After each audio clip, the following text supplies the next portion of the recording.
welcome to Tripod Talks with your hosts, William and Ewan. So this is a special one. If anybody knows what today is, well, the day that we're recording this, Yeah. definitely is Halloween today. Yeah, it is. But if you're watching this, tomorrow, hope you got some nice sweets. Yeah, lots of treats. So we're doing a podcast on The history of Halloween today is. so what Halloween was before it got really popular, and Well, it was always popular, just and its origin. became much bigger Yeah. because every house that you drive past now, Yeah. there's like Decorations. decorations and decorations for like a month before Halloween. Yeah. All right. Should we get started? Yes, we'll get started. All right. So, the original holiday of Halloween, that as it was back then, was called Samhain, or I think that's how you pronounce it. But this was the kind of what the Celts called the end of summer and the beginning of the winter. So when they were harvesting and everybody had to go. They just finished the harvest. So everybody was harvesting. Yeah. And that's why the summer holidays were the summer holidays, because you had to go and help your farm, bring in the crops. Right. Yeah. So I think what it is was they can now go back to school and get in before winter. Well, it was quite a while ago. It was like 2,000 years ago. I was at school then, but that is the idea. Yeah.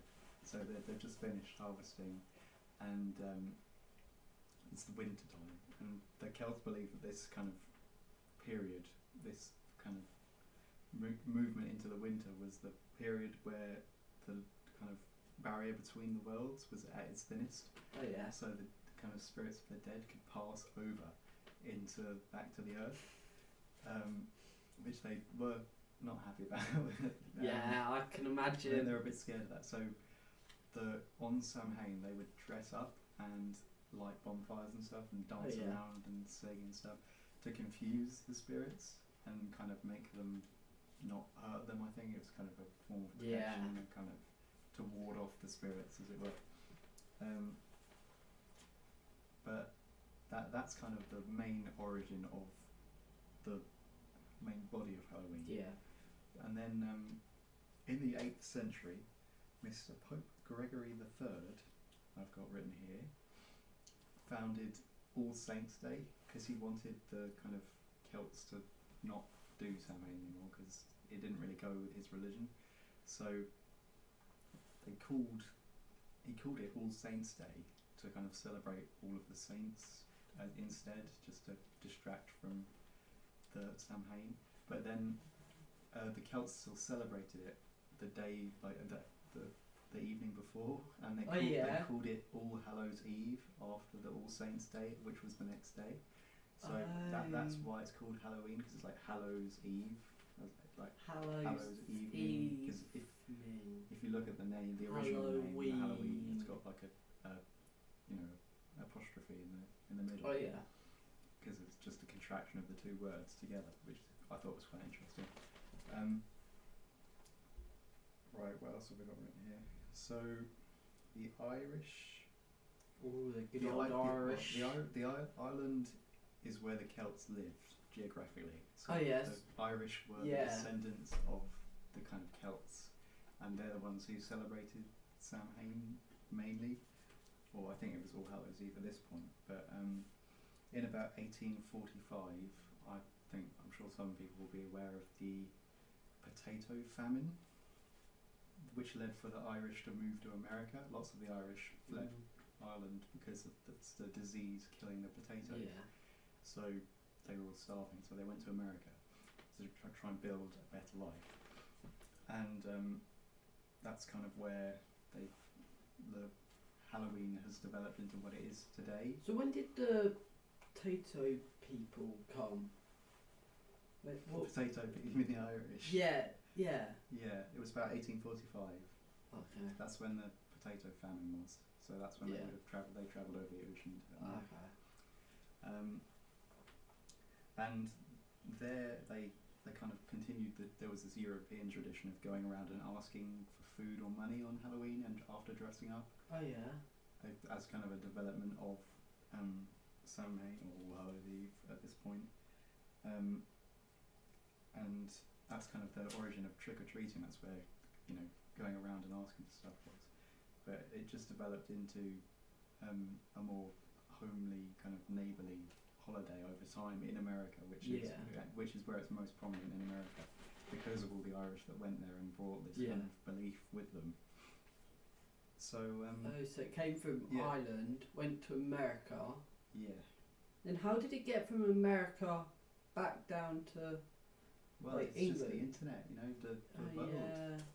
It's just people travelling around.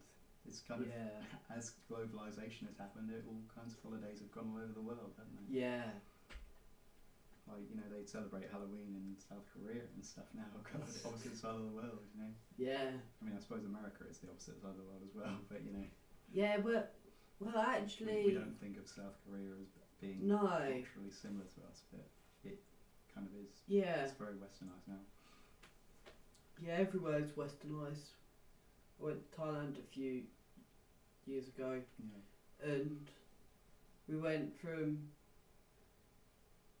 not nice accommodation in such, like sleeping in like a hostel, to a really nice hotel at the end. Yeah. Western hotel, really nice Western food. But like you can see the differences. We went to some like holiday houses in like little villages in Thailand. Right. Yeah. Oh, it was really nice. We might do a podcast on Thailand. On Thailand, yeah, that sounds good. We might do a podcast on it. So just look out if you're interested in going to Thailand of what may come. Yeah. I think that's everything I've got written here. I just thought a little overview of the main history of Halloween. But yeah, that was quite interesting. Yeah. Thank you. We will be watching scary movies later. Yes. Yes. Let us know if you're gonna be watching any scary let us movies. Know. Send pictures of your Halloween decorations. Yes. If you want to email us, or if you want any of our socials, they are in the description. Hopefully, if William, the editor, /host whatever else, admin. Make sure to put any ideas in the comments as well. Yes. We'd love to do any of your ideas. Yes. We've had a few, but we're just trying to read through them and think when to do them. Because we can't always get Ewan and our other host, Kieran, to come. Sometimes I just do podcasts. We're going to try and get Ewan to just do a podcast, hopefully. Yeah. And maybe we'll do some more live streams if that's what you want. Let us know. Yeah. Please just let us know anything. And what do you think, guys, about a theme tune to the podcast? Yes, it's in the making. It's in the making. We're in discussion today about it. So please let us know your thoughts. We're experimenting. Yes. Thank you so much for watching, and we'll see you in the next podcast.